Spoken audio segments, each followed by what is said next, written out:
Hello, mabuhay, dear tourists! Sa Bahol Hairil Jalmiay. In translation, good morning everyone in Arabic. So, my name is Micaela F. Bertudes and I am one of your official tour guide for today. Ang Africa ay ang second largest continent. Dito makikita ang largest desert, which is ang Sahara Desert. And also yung longest river, which is yung Nile River. So, most countries here sa Africa kasi ay pinamumunuan siya ng Europeans like British, French, and Portuguese. So, merong 54 na countries dito sa Africa. And dinidivide siya sa 5 regions. Ang North Africa, East Africa, West Africa, Central Africa, and Southern Africa. So, sa picture, ayan yung mapa ng Africa. And makikita nyo riyan yung mga countries and capitals nila. First region ay North Africa, which is the top part of Africa. Merong 7 countries dito, ang Egypt, Libya, Tunisia, Algeria, Sudan, Morocco, and Western Sahara. So most people here ay Islam believers and they speak Arabic. And also, may mga Berber people rin dito. Sila yung ethnic group sa Africa. And meron silang sariling language, ang Berber language. First country ay Egypt. So, ang Egypt ay makikita siya sa northeast part and it shares borders with Libya and Israel. Isa siya sa most visited sa Africa dahil sa ancient history and monuments nito tulad ng Pyramids of Giza and Sphinx. Ang other name ng Egypt ay Kemet, Misra, and Deshret. So, Kemet means black land, referring to the fertile soil left by the Nile's floods. Ang Misra naman is the classical Quranic Arabic and modern official name of Egypt. Deshret means red land, the land of the dead, referring to the inhospitable sands of the deserts which surround the Nile Valley. Ang tagline naman ng Egypt ay The New Republic and Egypt, the gift of the Nile. So, the gift of the Nile kasi ang Nile River ang dahilan why Egypt is able to thrive. Ito yung nagpo-provide ng water for farming and living. Ang capital naman ng Egypt ay Cairo. Cairo means the victorious. It is often called cradle of civilization. So, sa flag naman ng Egypt ay the current flag of the Arab Republic of Egypt consists of horizontal red, white, and black stripes. So, red represents the blood of those who fought for Egypt. And white represents peace. Black represents the times when Egypt was ruled by the others. And yung eagle naman ay sinisimbolize niya yung strength and power. Ang currency naman sa Egypt ay Egyptian pound. So, makikita niyo sa picture yung itsura ng pera sa kanila. Ang language naman sa kanila ay Arabic and Berber. So, sabi ko nga kanina, may Berber people sa kanila na may sariling language, which is yung Berber nga. Ang religion naman sa kanila ay Muslim and Christianity. And yung major carrier nila ay Egyptair. So, makikita nyo rin sa picture yung itsura ng Egyptair Next ay most common cuisines. Ano nga ba ang merong pagkain sa Egypt? So, first ay ang koshari. Ang koshari ay ang national dish and popular street food siya sa Egypt. It is a vegetarian dish, a mix of rice, lentils, pasta, and spicy tomato sauce. So, if mahilig kayo sa medyo spicy na food, so, you should try koshari. So, ang next naman ay ang falafel. So, if mahilig kayo sa food na crispy on the outside and soft and fluffy on the inside, falafel is perfect for you. Ano siya? It is a balls of chickpeas and herb. So, full medames naman ay a popular Middle Eastern breakfast. So, yun, madalas siyang kinakain tuwing breakfast. It is a stew of cooked fava beans. Also, sinaserve siya with chopped parsley, garlic, onions, lemon juice, pepper, and other vegetable, herb, and spice ingredients. Next ay ang famous tourist destination. First ay ang Cairo. So, sabi ko nga kanina, ang Cairo ay ang capital ng Egypt. So, makikita rito ang Egyptian Museum artifacts and ang Pyramids of Giza and Great Sphinx monuments.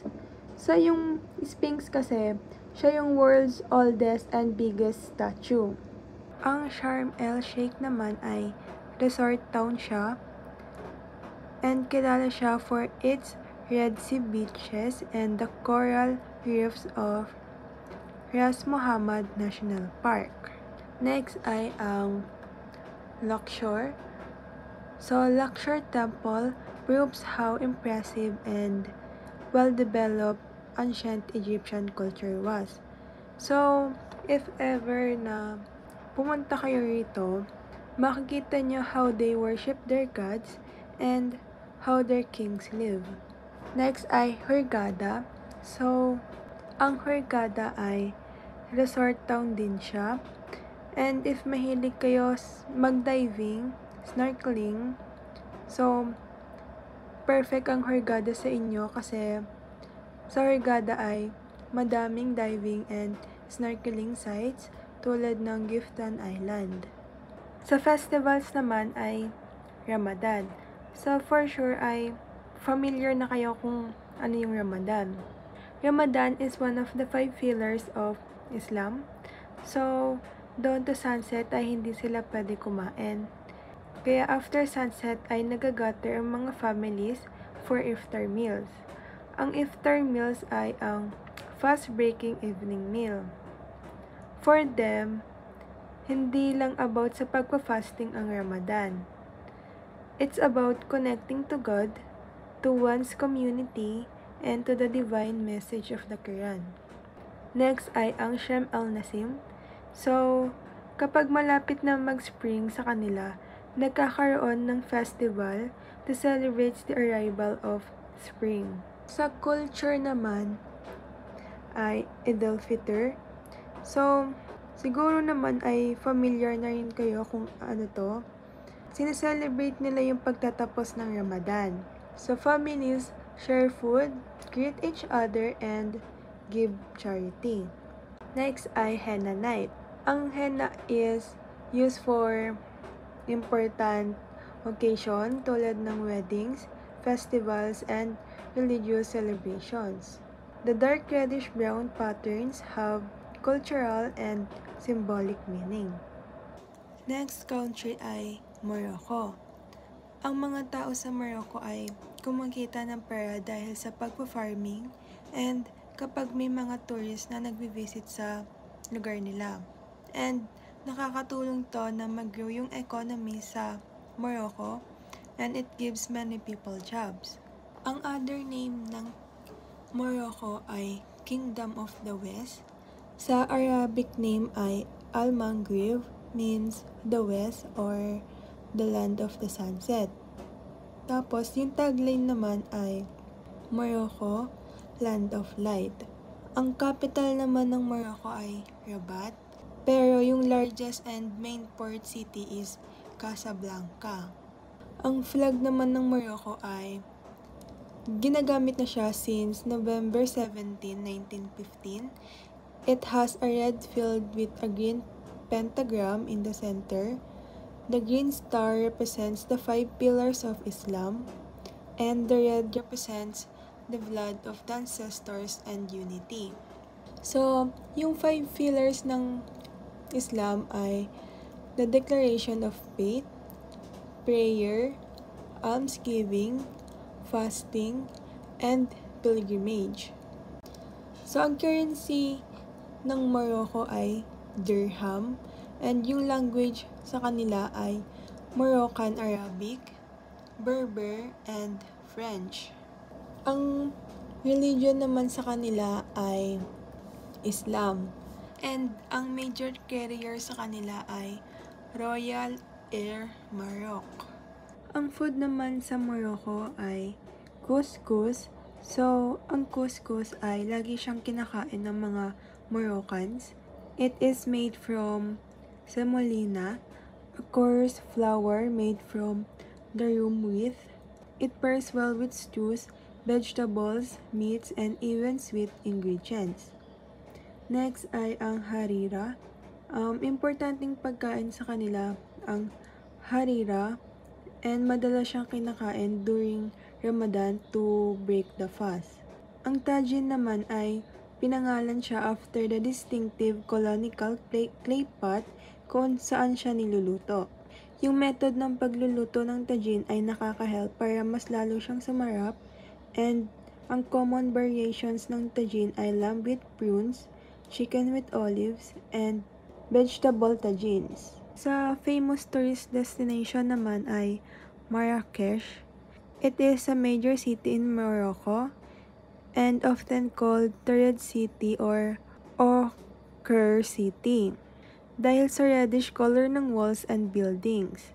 Sa Marrakesh ay madaming mosques, gardens, and castles, plus lively marketplace. Next ay ang Agadir. So, popular ang Agadir dahil sa magandang beaches nito at sa atmosphere na nakaka-relax. If mahilig ka sa surfing, Agadir is perfect for you. Mag-e-enjoy ka sa place na to. Next ay ang Chefchaouen. Kilala siya bilang Blue Pearl ng Morocco dahil sa blue wash buildings nito. It is situated in the Rif Mountains, providing a beautiful mountainous backdrop. So next ay Essaouira.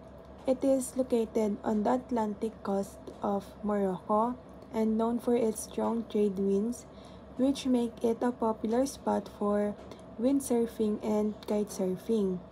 Also, pwede ka mag-ride ng camels here. So, sa festivals naman ay Ginawa and World Music Festival. So, every year siyang ginaganap simula 1998 sa Essaouira. Festival siya para sa mga music artist ng Ginawa. This gives you the opportunity to discover new and old music. And mabilis sila ma-recognize dahil sa robes nila na colorful and sa hat nila na tasseled. So, sa culture naman ay kapag kukuha ng food sa kanila, kailangan right hand yung gamit with 3 fingers. And meron na ring naka-ready na bowl of water para panghugas ng kamay before and after meals. Next naman ay kapag same gender, okay lang yung beso. Basta pag girl to girl or boy to boy, okay lang yung beso and handshake sa first meet. Pero kapag boy to girl, parang hindi siya okay kasi nami-misinterpret siya as flirting. Sudan has deserts tulad ng Nubian Desert at mountains. Meron din siyang access sa Red Sea and may tatlong UNESCO World Heritage Sites dito, which are Gebel Barkal and the sites of the Napatan region, archaeological sites of the Witch Island of Marawi, and Sanganib Marine National Park and Dungonab Bay, Makawar Island Marine National Park. Ang other name ng Sudan ay Bilad as-Sudan, which means Land of the Block. Ang tagline naman nila ay Victory is ours. Ang capital ay Khartoum. So, sa flag naman nila ay may red, white, black, and green. Red represents the sacrifice of the people, white represents Islam and peace, black represents Sudan, and green represents agriculture and prosperity. Ang currency sa kanila ay Sudanese pound. And yung language sa kanila ay Arabic and English. Sa religion naman ay Muslim and Christianity. Ang major carrier naman nila ay Sudan Airways. Sa most common cuisines ay mala. Soup siya na gawa sa peanut butter, tomato, onion, and garlic. Popular dish siya sa family gatherings and weddings. Next ay ang kisra. National dish siya ng Sudan. Flatbread siya na gawa sa sorghum and millet. Next ay ang shai. Traditional tea siya na gawa sa black tea leaves, spices tulad ng cinnamon and cardamom, and milk. So, famous tourist destination naman ay Khartoum. Ito ang capital ng Sudan, kung saan nagmi-meet ang Blue Nile and White Nile rivers. It has new and old things to see, like Sudan National Museum na pinapakita ang history ng Sudan. Next naman ay Marawi. UNESCO World Heritage Site siya.